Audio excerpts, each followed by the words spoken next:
Good evening and welcome.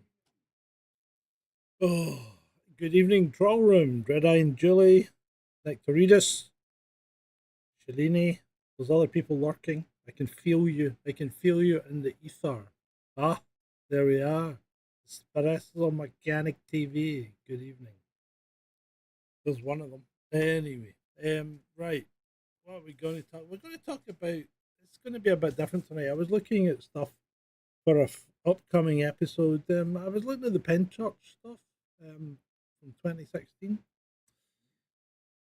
because the White Files had done it recently, and I wasn't that keen on the way he approached it. I must admit. Mine sounds a bit dodgy. Yeah, it probably is because I've got a fucking fan on. Is it better if I put the microphone near my mouth? Maybe not. I don't know. You tell me. Yeah. Is that better? Is that better? Espirito? Much better. Okay, well, we'll just leave the microphone there. Yeah, so I think when it's further away, the sound, they'll probably find this fans interfering with the sound gate. But anyway, yeah, I need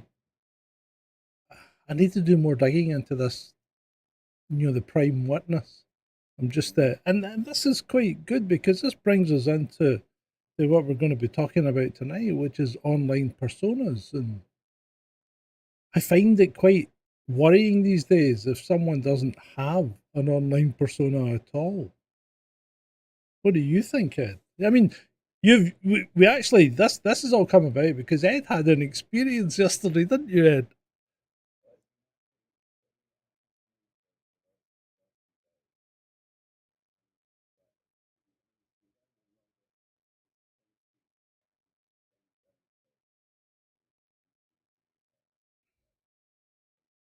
Mm-hmm. Who was making that claim? This Murray AF person or James? No, James is a bit of a nut as well. Uh, hold on. The guy's he is. Why is Ed muted? Right. Sorry, you were muted. Right. So Yeah. Ed had a bit of experience this week. So right, start again, Ed, please. Start again. Yeah, it essentially goes back to an interview that Miri AF did with James Delingpole about Lucy Connolly being a fake person. And it kind of revolves around a Twitter friend of mine called Natalie, who I've known her for since COVID days. And initially she said she'd do an interview with Miri. Mhm. And she backed out at the last minute. And her reasons for doing that are her own. But up from that point on, Miri is now convinced that Lucy Connolly is some sort of psyop, and that she's not a real person. And then there's a whole bunch of people like Delingpole and others who have jumped on that bandwagon. And then I essentially posted in trying to back The Natalie voice up. of reason. Yeah. Well, no, I mean, I wasn't. I was actually calling people bad words, but yeah, but you were kind of the voice of reason. You're saying, for fuck's sake, people get a grip, Well, yeah, and I mean, Nat and I've known her on. I mean, I've never met her physically, but there's plenty of people that I would consider friends that I've never actually met in real life. Yeah. And I basically said, because I was looking to get some meds, the name of which we probably can't mention. And I got fleeced by an online scammer, and Nat had some. She said she'd send them to me. So I posted in as a reply to one of these threads. It's like, look, she's a real person, and undercover police wouldn't send me this type of med because it's not approved of. And there's people jumping on there and saying, oh, well, anyone can do that. And I just muted them. I don't get into arguments with people online. If you piss me off, I tend to mute you, or I tend to tell you to F off and then mute you and just let you scream into the void. Yeah. But it's even better than that. They accused you of not being a real person, didn't they? Yes. Yeah, I mean, I've been accused of being other Twitter accounts. There's Moriarty, who they reckon you're Moriarty. we're the same character. Yeah. and that was some sort of somehow some kind of undercover police or something. And I mean, the thing is that up until this whole thing hit, I actually had a lot of time for Miri because she's done some fantastic research in the past. She's a bit of a bloodhound in terms of when she gets a scent for something, she'll track it down. But there is such thing as too much paranoia, and it's unfortunately an all too common affliction amongst those So on you're our side saying, of the fence, where yeah, it's like everyone is controlled opposition, and it's yeah, it's a bit yeah. mental. It was quite interesting because actually I was I've been working on email all fucking week, so it was a bit of a diversion for me. But first of all, I think I've got to address the chat room. Hatchy lost his dog and has now found it. So thankfully, all is well in the Hatchy world. Good to see you, mate. Good to see you, Dave, as well. Right. So Ed's really AI, says Dave. Yeah, well, we'll get to that. It could be. But Ed obviously contacted me about this, or it came up in discussions. And I did a little bit of digging on these people. And it's amazing what I mean, I think I maybe should be in this OSN business.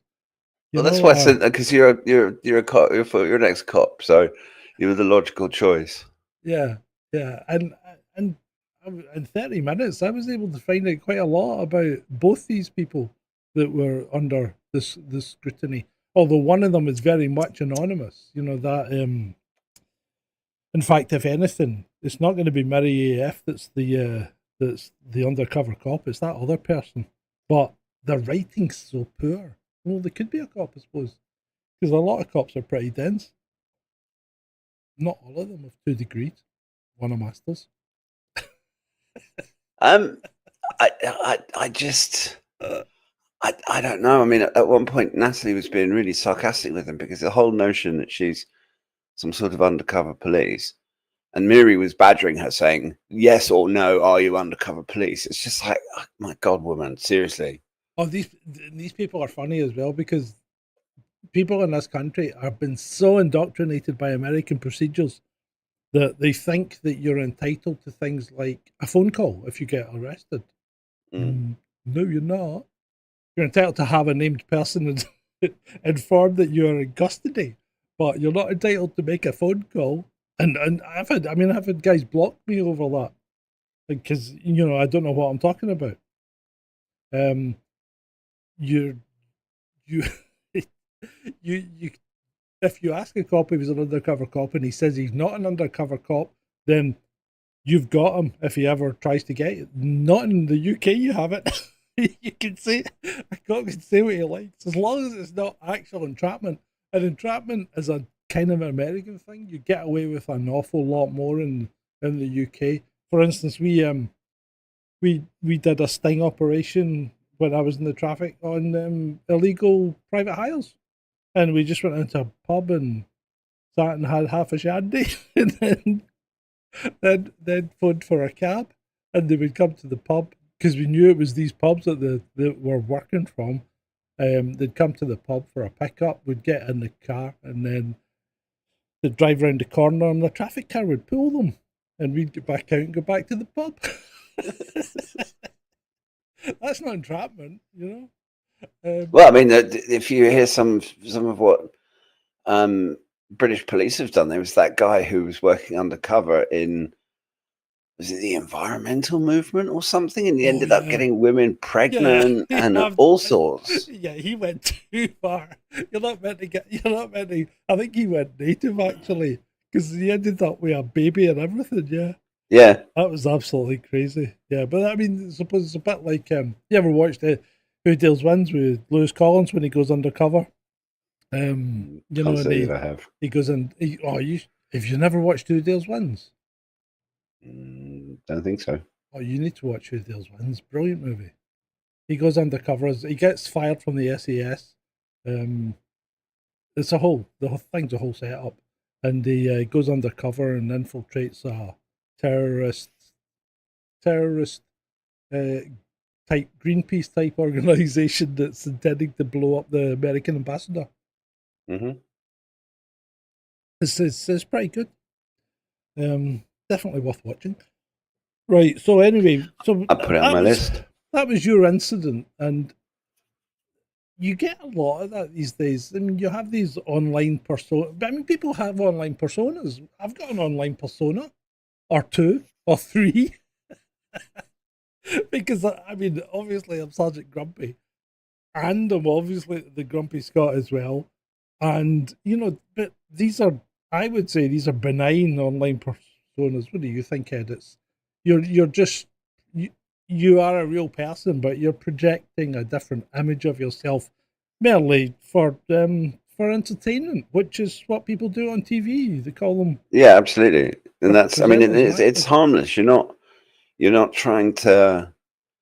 I mean, you're not necessarily claiming that you're anyone that you're not. You're clearly a persona because nobody's actually called the Grumpy Scot, yeah, and it's quite obviously your voice and your face. But the part of the issue that we've got is because of the Rona period, where you had to be so careful what you could and couldn't say. yeah, And we know that everyone's being monitored. And so I mean, I still don't have an actual profile picture of me, my face, even though I'm using my real name on Twitter. And I was a lot more anonymous before I started doing shows with you guys. yeah, And that's essentially, that's not trying to deceive anyone. It's about protecting myself. And yeah, because there was a lot of people doxxed and called out during oh, I've been doxxed already. NAFA doxed me via a Telegram channel called the Owl, which had all my personal details on it. And then for about 2 weeks after that, I was getting into arguments with NAFoids on X, and they'd post this card from the Owl, and I would just say something like, "Yes, come over and have a cup of tea, but don't expect any tea." And for me it's different because I don't have a family. I mean, I do have family, obviously, but I don't have any. I don't have a wife or kids or anyone like that. So if one of these idiots thinks they can threaten me, then they're in for a nasty surprise, and they're more than welcome to come around for a cup of tea. They probably won't be drinking for a while after that, but okay, let's calm down. Step away from the tea. put the teacup down and step away from the computer. But sometimes it goes much further than that, doesn't it? Because people end up getting doxxed and pursued and persecuted and accused of things they haven't done in particular. And sometimes people, what's the term they use? Self-terminating or something. Sometimes it gets that bad that people don't see a way out, and they're driven to that point, which is completely wrong. It's this cancel culture. There's a segment of the population who seem to get their rocks off on destroying people's lives, and it's not just their online persona that gets attacked, but they then get attacked in real life. You only have to look at David Cartland, who's been pursued relentlessly by the Mutton Crew. And we also have the 77th Retard Brigade, which our taxes pay for. And they're a persona. Well, absolutely. I mean, if you look at all the NAFoids, all of the fellas, they're all online personas. Most of them absolute scumbags, but that's another story. But we've got the Mutton Crew, and we've got the 77th, and then we have all of the... These aren't conspiracy theories, people. These are admittedly real people, and the 77th in particular was we were told about it by the commander of them, i.e. Tobias. Remember at that point when he was in power, or Toby the Toady. Yeah, Tobias Elwood. He was very proud of the 77th and the kind of cyber propaganda that they could affect on the English people or the British people. I think they should be thoroughly ashamed of themselves. Yeah, they should. I mean, our taxes are paying for people to attack us online and lie to us. Yeah. If you look at the Mutton Crew, the amount of disinformation the Mutton Crew spread relating to jabberoonies and all kinds of other stuff. Oh, And they're also malign. I mean, they'll gang up on people. They'll try and get you fired. They'll try and destroy your life, destroy your marriage. And oh, well, thank you, Dave. He's dropped us a little one, as they say. and I, I just think it's the government that's constantly, or governments plural, constantly bleating about disinformation and misinformation and malinformation and spreading conspiracy theories online. And it's just the stuff that they disagree with that goes against their narratives that they can't control. Mm-hmm. And when you actually stop and look at it, they're some of the biggest spreaders of misinformation on the planet. Yeah, they are. And, you know, I mean, we come back to the two aims of government, which we've been banging on about now for nearly 5 years, which is basically control the population and feather their own nest. And that's effectively all that governments do, no matter what party's in power, no matter what country you're in. That's kind of what they do. They control their population and they feather their own nest. And, you know, they just want to be a self-perpetuating institution that's in charge of your life. And, you know, that system's not going to change. It's just not going to change, because if you think about it, what was it before Blair got into power? He went on and on about the system and how bad it was and how he would change it. He got in power and he changed nothing. Nothing, because he got in power and they were then there for 13 years or something. And then what's his name? Starmer used to go on and on about how bad the system was and how it needed to be reformed and everything. And he gets in power, and what do? They do nothing. But they don't. Nothing, I mean, because they don't want to. Not just that, but the wombats of Westminster are not the ones running the country. It's Whitehall. Yeah, but I mean, if you wanted to change the actual system, you could put laws through with that amount of MPs. Way.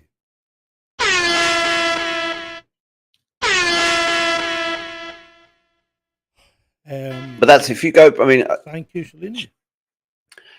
I don't necessarily agree with her about very much, but if you actually look at Liz Truss and that budget that ended up destroying her, I know. That she never actually implemented. Everyone was like, "Oh, Liz Truss was such a disaster."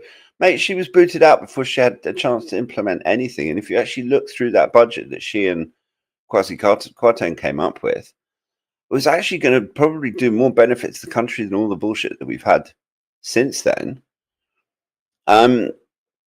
And if as soon as someone actually comes in and tries to make a difference that deviates from what the malign deep state and ruling class want, they destroy you. Yeah, they do, absolutely, and that's part of the system as it stands right now. And you know, how do we change that? Because let's face it, AI's not making things any better. All those people up there in that thumbnail that you saw, they're not real people. They don't even exist. Never mind fake people. They just don't exist. They're all constructs created by AI, and they look. But AI is just making it worse. Yeah, they look real. Well, and all of the so-called disinformation that the government spreads about certain things being safe and certain things being unsafe, all of that is just being baked into the AI training. So if you try and ask Grok or ChatGPT or anything like that to give you a sensible answer about certain controversial questions, you'll just get the government line, and then you have to feed it data, and it'll eventually, after much back and forth, will end up agreeing with you because the data is incontrovertible. But then, because it's not baked into the training data, if you then start a new chat session or someone else asks the question, you just get the same meaningless bullshit again. Although Grok apparently now remembers your conversations, apparently. But I'm assuming it's only during the session. I don't know. I mean, from having used it, each thread is a new conversation. But I haven't gone back over controversial questions I've asked it to see if it's learned from the previous threads. I'll tell you what I was doing today. I was using Grok for some coding questions, and I had two windows open at one point because I wanted to ask it something that was completely unrelated to my current situation. And it referred to my current situation in the new window and new session. Okay, interesting. Which I thought was quite interesting. Grok is crap if you're trying to get stuff about real people in the real world, but it's pretty damn good at working out, problems with postfix configurations, that kind of thing. They are fantastic at some things. I mean, I use an extension in VS Code called RuCode. Mm-hmm. And I have that tied into an API called OpenRouter, which gives you access to all the models from all the different AI companies. And that is absolutely fantastic. RuCode is free, but you have to pay for OpenRouter. Oh, right, okay. Or if you've got an OpenAI account, you can just plug the OpenAI API key in. But the thing with that is RuCode. You'd only get RuCode works best with Claude Sonnet because it allows for computer use. I've got a Perplexity API. Yeah, I use Perplexity API as well. That uses Claude Sonnet. Yeah, I mean, if Claude Sonnet 4 is essentially my go-to for coding and technical stuff. But it's where it's getting really interesting is I think I've forwarded to you where Gab have put Gab's AI on X as an account. Yes, they have. And earlier in the week we had the two AIs having a very polite conversation with each other and vehemently disagreeing, and Gab's AI pointing out what a little woke bitch Grok is. And it's Go on, sorry. Well, no, because there's uncensored.ai as well. Yeah. So there are people developing LLMs that supposedly will give you unvarnished truth, if there is such a thing. Yeah, you can. But it's not the mainstream ones, and I mean, ChatGPT is woker than woke. Yeah, I don't use it. I use what's it called? Perplexity a lot, and normally I pick Claude Sonnet, either 4 or 4.5 or whatever, because it is really, really good. I've used a bit of DeepSeek. That's not too bad. It's not as woke as some of the rest. I think ChatGPT is actually pretty good at the grunt work. If you've just got grunt work you'd need done. But Claude Sonnet, I mean, GPT 4.1 is really good at writing stuff. Really? I find Claude better at writing stuff than ChatGPT. Claude Opus rather than Claude Sonnet. Oh, yeah. Sorry, I should have said that. I mean, Opus is really good for writing. Sonnet is really good for coding. Yeah. But apart from that. But it's difficult to work out. I mean, if I look at YouTube, I don't know if you've noticed a plethora of YouTube channels that have started up that are clearly AI generated. Oh, there's one that I actually subscribe to called Sleepless Historian. Yeah. And they do these 2-hour long fall asleep videos. And they've got an AI voice, and there's little tells because they don't pronounce certain things. You'll have this very, very polite, professional sounding English voice, but they make classic text to speech mistakes in terms of how they pronounce things. And YouTube was supposed, they put out a thing earlier on last week about cracking down on, making sure people are producing original content and it's their own work and whatever. But again, all they're really doing is just reiterating what their terms of conditions are. It doesn't really stop you using AI, and I think there was a stack of people jumped on the bandwagon about, AI is going to kill us and we're coming off YouTube, but they're just trying to make clicks out of it. Something like the Grumpy Scott, you're never going to get that in AI.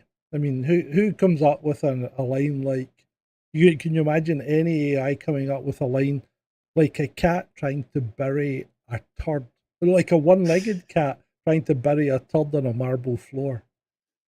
No. No, there you go. Simply. I mean, but the thing is that it's the same as problem that we had with deep fakes, that it's getting very difficult to tell the difference. You still can. I mean, it's like AI generated pictures, AI generated videos. It's getting harder. It's getting more difficult for sure, and that's only going to increase. But you have to wonder about certain. It's like you have social media accounts, particularly on X. And I mean, it's good to be paranoid about stuff. Yeah. And it's good to be questioning. Excuse me. Hang on. Yeah. The other thing I find quite interesting is things like, I mean, I've been doing a lot of movie reviews and stuff like that, and Ben, Ben comments on some of my stuff, usually privately. But he did say that he thought that him and I had watched different Superman movies, and I think maybe that's a generational thing. But I think one of the things that AI is actually going to help us do, right, is maybe get some storytelling back into movies, because it's getting to the point where it's getting too easy to make movies that are just a visual smorgasbord of everything. It looks like someone's just vomited up visuals, and there's no real coherent story or narrative. And even Ben did agree that Superman doesn't have a storytelling narrative. It's appalling, as far as trying to tell a story. And I think AI is making they're making movies and videos that have no story. Therefore, these videos and movies, while they look visually appealing and look fantastic, they've got no soul. And when you watch something like Godzilla -1, and it's all about the story, it's not about the creature, And I think that But you might can tell help that us. in movies since the 80s and 90s, or even the 70s.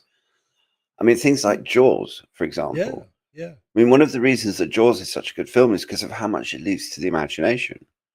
And part of the reason that they had to do that is because they didn't have this ability to just create CGI sharks. Yep. And so they had to tell a story. They had to leave a certain amount to the imagination. And what they seem to have forgotten is that it's like with books, the whole story in a book exists in your head. And in some of these old movies, it's like Star Wars. There's another great example of that, where there's so much that they couldn't do with the models and stuff that they had to just kind of imply that that was what happened. But that makes it so much more engaging, because you have to, your brain has to work. Yeah. And now it's just they just throw the bloody CGI bucket at it. But like you said, you end up creating these soulless movies. And I mean, how many Superman remakes have we had? Oh, for God's sake, aren't they imaginative enough to come up with a different superhero? Well, you see, the thing is, they're frightened to. I think the thing is, they are genuinely frightened to, because it costs so much money. I mean, now, the people will dispute this, but they say Superman cost 225 million to make. That's a load of bullshit. That movie, I mean, all you need to do is watch the movie and see how much that movie cost to make, because there's so much CGI in it. There's so much, editing in it. There's so much reshooting in it. That movie cost well over 300 million to make. Well over 300 million. And that movie's not going to make any money. Unless it does $1 billion. That's got to do $1 billion. But this is what's so bizarre, is they're too afraid to experiment with new stuff. And so they rehash old stuff and then end up losing loads of money anyway. Yeah, they do. Yeah. And it's I don't know, it's a constant frustration I have, particularly with films, that instead of throwing money at something original and someone that's got they do sometimes, because I mean, you have series like Mandalorian and Andor and stuff that... Yeah, but even then they're not original as such, because they're based on a backstory of a catalogue of But that's okay. success. But the thing is with that is that there's nothing wrong with basing a film or a series in the Star Wars universe or the Star Trek universe or Yeah. wherever, or the Marvel comic universe. Doesn't matter. The whole point is that if it's original and it's engaging, people will watch it. And if you look at how popular The Mandalorian and Andor have been, and frankly how good they were as well, and you let a director like John Favreau run with his ideas, and you chuck a bunch of money at him, and it produced something really good. But the fact is, it was different. I mean, it's like, okay, yeah, Andor is part of the Star Wars franchise, but I didn't see a lightsaber through any of it. Only at the very end, I think. Only at the very end. Yeah, I mean, there's no disputing it. If you Disney have a lot to answer for when it comes to things, and we seem to have devolved into a movie review tonight, or some kind of critique on the movie industry. Let's get back onto the online personas, because that's okay. So that matters as well, because it's getting quite hard to tell. Well, that's one of the things, and maybe why we ended up diversifying into the movies, is because they're now making. I mean, if you look at the new Star Wars stuff, there are people in that are dead. You know, like Carrie Fisher and Grand Moff Tarkin, Peter Cushing. You know, these people are in their graves now, and yet their likeness is being used in movies. And I'm not saying it's perfect, but it's getting to the stage that you won't be able to believe. Pardon me, you won't be able to believe a video very soon, because I mean, that Google VO3 is getting rave reviews, and it's not cheap to use. Although, if you want to use it for nothing, all you need to do is go onto Twitter and do Ask Perplexity to do to make a video for you, and it uses VO3, and it won't cost you a thing. You only get a 5-second video, but it's pretty high quality. I used it in one of the shorts. This Man of Jelly. In fact, Grok's got better at drawing again, because he drew Superman as made from jelly, and he's done a pretty good job this time. So yeah, if you want to see the shorts, they're on those shorts. They're on Snarky Cinema. But yeah, so people are we're getting to the point where you can replicate people, and so you can make videos where people do things that they've never done. Mm-hmm. You know, and that's getting to a pretty frightening stage, because then I don't think, when it gets to that stage, and if you cannot forensically tell the difference in the video, then you're going to have to discount video evidence. Well, you also have to feel sorry for all those poor actors that aren't going to get jobs, because instead of hiring an actor to play a new part in some Star Wars franchise, they just recreate Carrie Fisher. Do you think that will happen, though? Because unless the AI gets incredibly better and more polished, do you think people can really be replaced? You know? Well, I think there's all sorts of, it brings up all sorts of legal issues, because I mean, it is people's likeness is their own, and so to replicate that without their permission, and someone who's dead can't really give you their permission. Yeah, but the estate can.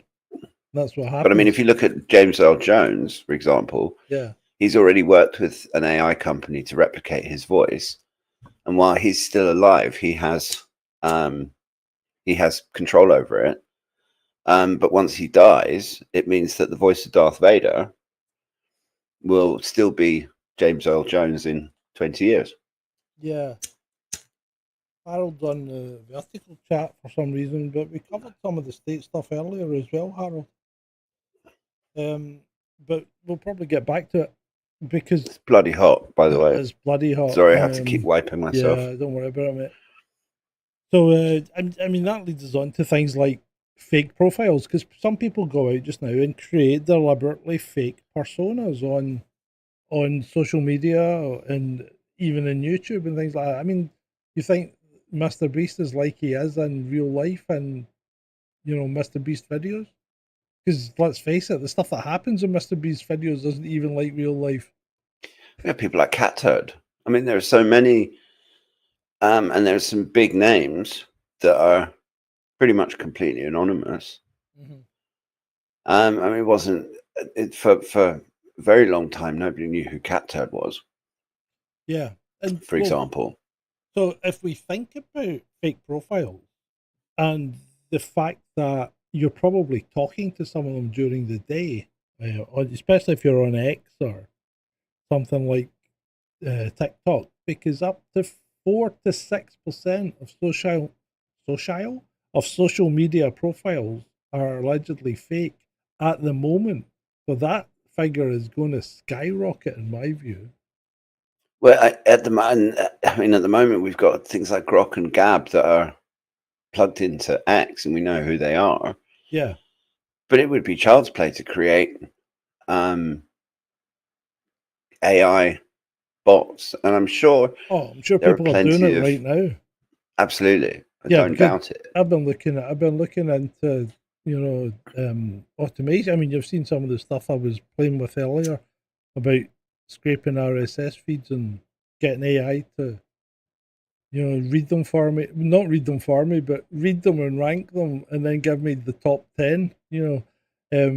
So yeah, there are people building bots right now that are going on social media and talking to you, and you might think they're real people because let's face it, you don't. Well, I don't know about you, but I don't have long, lengthy conversations on social media because, in my view, I'd rather speak to a real person. So I usually drop a bomb and then run away.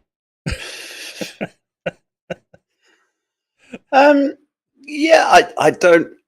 I make it a policy to not get into arguments with people on social media, and it's usually the same thing. If someone pisses me off, I'll call them a cunt, and then I'll just mute them. Yeah, it's just not worth it, is it? But the thing is that's what they want, is that these bad actors want to suck you into wasting all of your time arguing with idiots on social media, getting really stressed out, negatively impacting yourself for no good reason at all.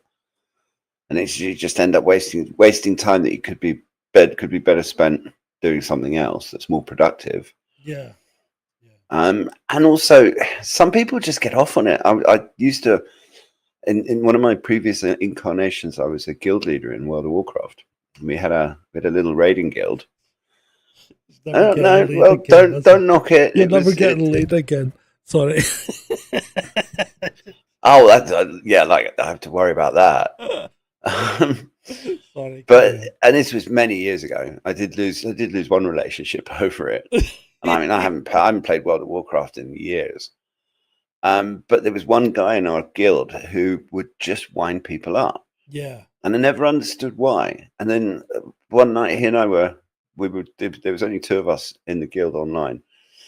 We were doing an instance together.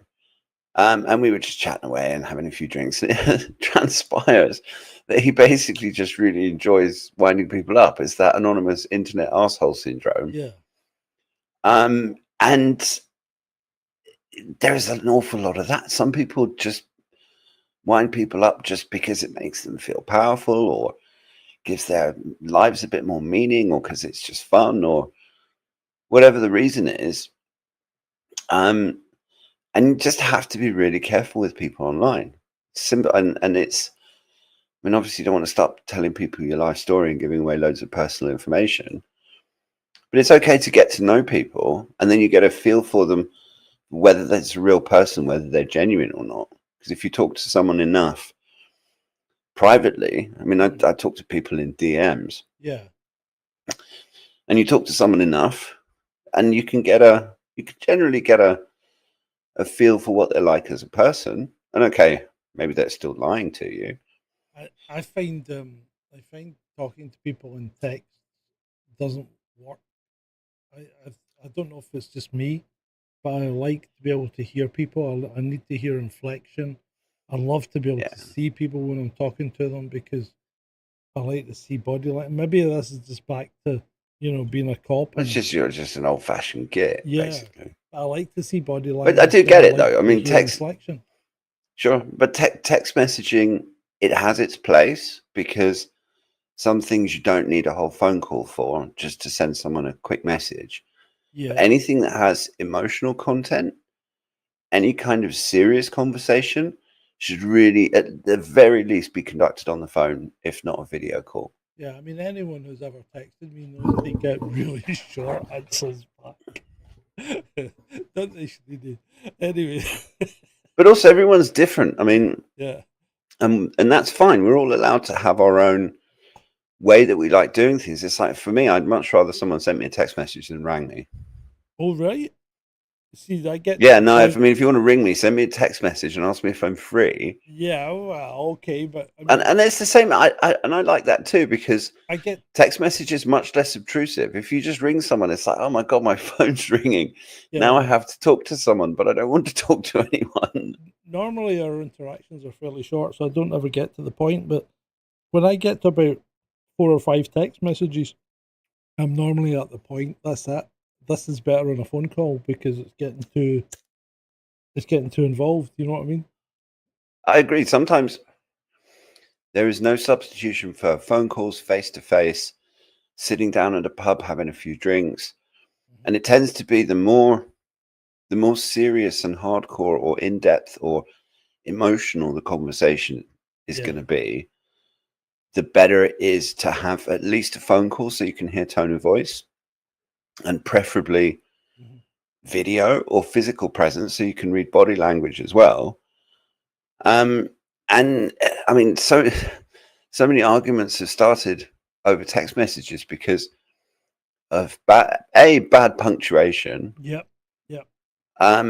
And spelling not so much, but punctuation matters. A comma or a full stop can make a big difference in terms of the communication. But it's also trying to figure out who online is a real person and who's a fake person. And we all know that they're a controlled opposition. We all know that there are bad actors. That's a good point, Ed. And let's get into this. State-sponsored disinformation campaigns represent perhaps the most sophisticated and dangerous forms of online persona manipulation. These operations use networks of fake accounts, bots, and compromised real accounts to influence public opinion, sow discord, and undermine democratic processes. And they do. And you can see it happening in real time sometimes on X. Because it's not just the government that does it; the opposition does it as well. And people that form these kind of loose associations of idiots like NAFO, who then take it upon themselves to try and get the message across that certain countries are very bad and other countries are very good, when countries are usually neither good nor bad. No, exactly. Nobody's and also, if you look at particularly the NAFOs, I mean, they're some of the most nasty, violent, reprehensible scumbags I've ever encountered. I mean, the things that they say about, say, Russians or whatever, is so. I mean, it's so beneath the pale and so uncivilized, and I don't know. But that's what happens in war, because what you want to do is you want to make your enemy dehumanized so as you don't feel bad about eliminating them. And actually, I've noticed this starting on Twitter as well, because you're now getting coordinated. You're getting coordinated tweets where they all say the same thing. Yeah. From different people, especially MPs. And they're all saying more or less exactly the same thing. It says copy and paste job. And it's like all the Build Back Better during the coup. Yeah. It's one, there is a psyop going on when they are all basically saying the same bloody thing at the same bloody time, and it doesn't matter where they are. Especially when they're on different sides. So Harold says this is all elementary stuff. Well, that's good. I'm glad that you're so far ahead of us, Harold. Well done. Stay in there, mate. Anyway. And I mean, ultimately, yes, it is elementary, but what's not elementary necessarily is actually figuring out the wheat from the chaff and Yeah. working out, because some of the controlled opposition accounts are so good that, and so manipulative, that they have everybody wrapped around their little finger, and they can just push conversations in certain ways. Yeah, so detecting, well, where was it? Detecting state-sponsored manipulation requires sophisticated analysis techniques. Researchers identified these operations through several indicators: synchronized posting patterns across multiple accounts, unusual engagement metrics that didn't match the behavior of the what would you call it, the account, content similarity, which we've already touched on, and network analysis reveals suspicious patterns. So it would seem that over 80 state actors have been identified in the last 10 years engaged in information operations, using social media to influence and spread disinformation and manipulate public discourse. So I think I think that's the whole point social media came along. Yeah. Because until the likes of Facebook and Twitter and Instagram and TikTok and all of these, the internet was the Wild West. Right, hold on. Social media came along, I think, initially to try and get you laid, right, by some clowns in university. And I think what happened was Facebook. Yeah, but that's what happened then was that it got hijacked at that point, very early in the development, I think. I think it was that's also the mythos. I mean, the fact is that Facebook came straight out of NSA because DARPA had a program called LifeLog, which was shut down pretty much at the same time that Facebook came online and did what Facebook did. And Zuckerberg was very clever with Facebook because he built up momentum by only releasing it to students to start with, so that they could beta test everything for him and get a really active platform, and then also have everyone else wondering. Because I remember when Facebook first came out, I mean, as soon as I'd heard about it, I signed up for it. But I think that these social media, these particularly the big ones like Facebook, but Facebook they were designed to funnel people into a section of the internet where things could be controlled. Because before Facebook came along, it was much harder to censor the internet. You had MySpace. Yeah. Do you remember MySpace? Yes, of course I do. Yeah. And do you remember GeoCities? Oh yeah, no, I'm that old. Yeah, absolute disaster as far as web design goes. But they were much harder. They were much harder to control and censor. MySpace was almost exactly the same as Facebook in real terms, and they were just as uncooperative when people started using. I mean, I was in charge of the IT for a council, and the amount of bullying that went on MySpace out of school hours that we were supposed to have to deal with, and yet MySpace wouldn't help you at all. There was nothing you could do other than ban MySpace. There was also not so many people on it. Well, everybody in school was on it. Everybody was in schools was on it. No, I meant just in the general population. Yeah. And also, people weren't carrying around in their pockets, which was another big thing with the social media. That suddenly you have these smartphones that have these apps installed, and there are certain smartphones in places like Asia that just came bundled with Facebook, and the only gateway that most people had onto the internet was through Facebook. Yeah. And then suddenly things become more controllable. I saw someone on Twitter the other day said, "Get yourself an Android phone. Don't use Apple, right?" And I mean, Apple and Android are just the same thing, right? Except Apple tries to keep its what would you call it? It's not its infrastructure. Its user base confined into the Apple ecosystem. But they've always had that walled garden. Yeah, exactly. And he said, get yourself an Android phone, probably a Huawei.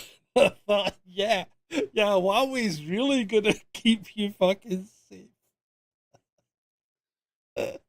Well, if you want to be properly safe, get a Pixel and stick Graphene OS on there. Yeah, or just why don't you just move to China and get WeChat? Well, yeah, that's the thing, is that everybody is spying. Yeah, everybody is spying. They really are. And you know, I mean, one of the first things I do with when I run up Windows is install a couple of programs that stop all the telemetry. And I don't mean go through the thing and turn off the telemetry you can see. I mean stop all the telemetry. Windows doesn't even know what version of Office I'm running. it's confused because I don't let it speak to the mothership. And it makes things a lot more stable, you know. My PC crashes once in a blue moon, but and it never does updates because it only does updates if I ever want an update to be done. I remember in the early days when I was streaming with Ben, he used the amount of times he would fucking start doing an update during the stream for him. Yeah, well, that's Windows for you. If you want to be properly secure, use Linux, which I don't, by the way. No, I mean, I have. The problem with Linux. Well, it's I like Mac OS. I think Mac OS is a good product. Mac OS is basically Linux. Yeah, it is basically, but it's a cracking product and it works really really well. I think the problem, and it doesn't really have a big problem these days because most of the apps that you get on Windows you can get on Mac. The only problem is I've got a fucking PC. I've got a PC for video editing because that was where, and streaming, because that was where Mac used to drop the ball. There was never great as streaming. They're too bloody expensive. They always have been. Well, not now, but they were really bad at streaming, and now when they've gone to their own silicon, they're absolutely brilliant at streaming. And you can buy a Mac Mini for, you know, if you buy it on education pricing, you can buy a Mac Mini for 500 quid that knocks the spots off most high-end computers. Yeah, that's true. I just don't. I mean, I don't particularly like Mac OS. Yeah, I don't like the restrictions. You know what? I used to hate it, but see, once you start working with it, it's absolutely brilliant. Well, I mean, that's operating systems for you. Once you get used to it.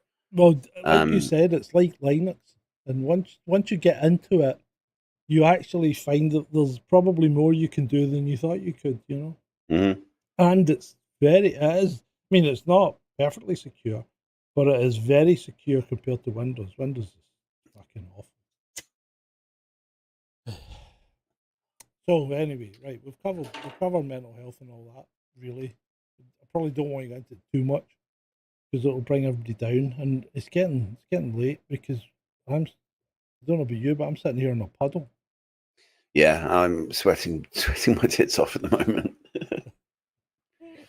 Oh, here's a good section for content creators. As content creators dealing with sensitive topics, protecting yourself and your audience requires a multi-layered approach, not least from the platforms that you're actually trying to get the information across on, because they are some of your biggest, not critics, rather, they're some of your biggest problems, really, the platforms, because they censor you to the point where it's ridiculous. Like, you can't talk about the video I put out, the 40-minute video I put out about the attack on Glasgow Airport in 2007 was deemed not suitable for adverts, although there's nothing in it that's particularly gory or horrific, right? And it's had 38, or I think it's had 44 views now, right? Now that's just pathetic. Because the only way you get views is if YouTube promotes it. And if YouTube's not going to promote it, you're just not going to get views. And it's the same with all of these platforms. It's all about the algorithms. Yeah, to spend 3 or 4 days, I mean, this isn't even an algorithm. This has definitely been not promoted at all. Because to spend 3 or 4 days of your time creating what is in effect a documentary, and then it does 44 views. It's pretty sickening, you know, and it really pisses you off. I'm sure it does. I've spent a lot less time on Twitter and YouTube this week because I've been doing stuff on my own, you know, because really you're not adding anything to my party, you know, YouTube or Twitter. You're not adding value to me. I mean, I might be adding value to you because here we are streaming and you're getting money out of it. No, well, you won't be because both streams are demonetized tonight. So, of course, you know, if people donate to us on YouTube, they get a big cut. If you donate to us on Sgt Grumpy at Ko-fi.com, they don't get anything. And maybe that's the way to go, you know, maybe more off-platform. It's perfectly safe. It's safer than giving it to YouTube because I don't see. And the thing is, YouTube won't give you the money straight away either. They hang on to it. If you drop something in Ko-fi, like Nick Torides drops me something in Ko-fi, /Sergeant Grumpy, and I get it now, you know. Red Eye does it, I get it now. It comes straight away. You do it on YouTube, you got to wait until you hit the payment threshold before it gets paid out. And then sometimes it just never gets paid out, like when they stole 300 quid off me. You know, when they was making those shorts. Yeah.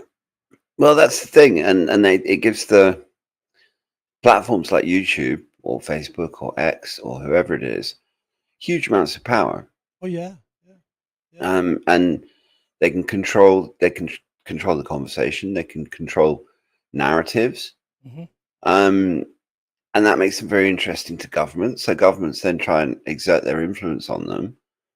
And part of the way that they do that is with all these fake personas and accounts and things like that we've been talking about. Yeah, they do. And it's especially true. I mean, part of the reason why it's interesting to do a show like this, which is not a bit of a diversion from our usual rabbit holes, is because particularly when you're doing rabbit hole research. I mean, there was a time you could go to Google. I remember myself in about 2001, 2, just going to Google and typing what really happened on 9/11. And the first website that I was taken to was a site called whatreallyhappened.com, which is still active and still a really good news resource. Yeah. But you wouldn't get that now. No. Now you'll get an AI excerpt of what happened on 9/11. Then you'll get 2 pages of adverts before you even get a search result.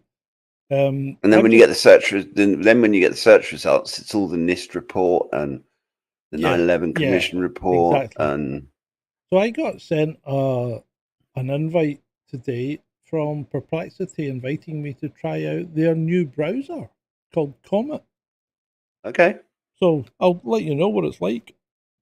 I haven't installed it yet, but I've downloaded it. Now keep me updated. I think, but I mean, Perplexity is definitely one of the better AIs for sure. I really like it. In fact, I like it so much I actually pay for it. There you go. Old Johnny here pays for Perplexity. But it is good. I mean, you've seen some of the stuff it produces, Ed. It's fucking good. Absolutely. Yeah. No, it is good. It makes life a lot easier when you're trying to do research as well, because it gives you really good starters for 10. In fact, it probably gives you starters for 9. I don't spend all that time dissing AI, Harold. I diss AI and I diss bad AI. I really do. Like for instance, but also the uses to the AI is put to. Yeah, and the way that people use it. Yeah. This is the thing. It's another tool, and in certain situations, I mean, I use it all day long at work, and it makes me super productive. It's like I've got a team of people working for me, and I can do things now which, if you try and code something, code the idea solo, it takes too long. You just don't have enough hours in the day, and I work on my own. And with AI writing large sections of code that I then have to just go back and check and test and everything else, they are absolutely brilliant. Or coming up with ideas for rabbit holes. Or I mean, you're right, because I mean, I've been going through that. I'm trying to trying to run multiple domain email server on a single virtual private server that blocks the email port. So you've got to use an SMTP relay, and AI is brilliant at troubleshooting it. Absolutely brilliant. You know, and it steps you through it. And all you can copy the output and paste it in, and that will say, well, right, well, okay, you need to try this now. And it's like having an experienced coder on your shoulder. Yeah, You know? absolutely. And I had the ultimately, same thing yesterday. Makes you better, doesn't it? Yeah, I mean, I was telling you before we started the show that I was working on something yesterday that I've been trying to figure out how to do for years, and couldn't get my head around it because it's basically talking to Java server components and JVM thread lists and stuff like that, which is like way beyond my technical capabilities. Yeah. And the AI is able to do it and explain it and actually help me solve a problem that means that all of my clients are going to benefit from more stability on the server because they don't have threads stacking up from a scheduled job which runs for one client. Yeah. No, I mean, and with email, I was trying to figure out DKIM, which is a way of it's email encryption, and it's. I mean, some of this stuff is so technical and just like way over my head. DKIM is basically your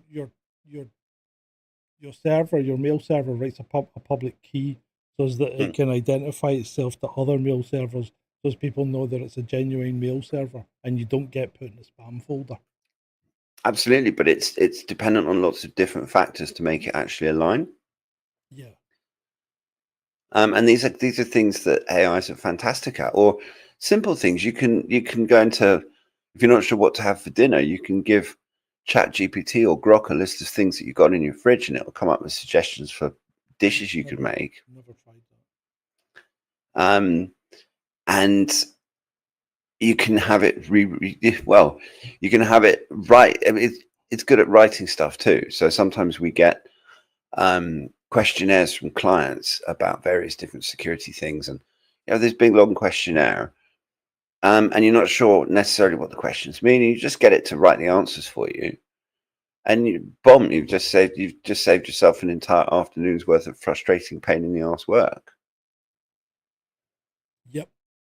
So yeah, I think we're pretty much we've had a conversation tonight. I wouldn't say we've covered everything in depth or anything. I don't think we've come to any conclusions, all on the fact that there are government people out there that do create personas that are bad actors.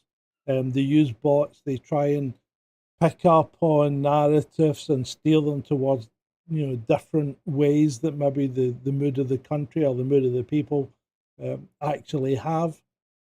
And they try and get you to change your mind. And I don't think that's going to change. And if anything, I think it's going to get worse. Yeah, I think people need to. The thing is that you can't stop it happening, but you can protect yourself by being critical and suspicious. Yeah. Absolutely. But there is also such thing as too much paranoia. Oh, yes. But having said that, Ed, just because you are paranoid doesn't mean they're not out to get you. Oh, this is very true. This is very true. Yeah. So with that, I think just remember, stay skeptical. It's been great for you. Good night, everyone. Say good night, Ed. Good night, Ed. Night, guys. Love you. Right. Right. That's them gone. Oh, there's Yazzie coming at the very end.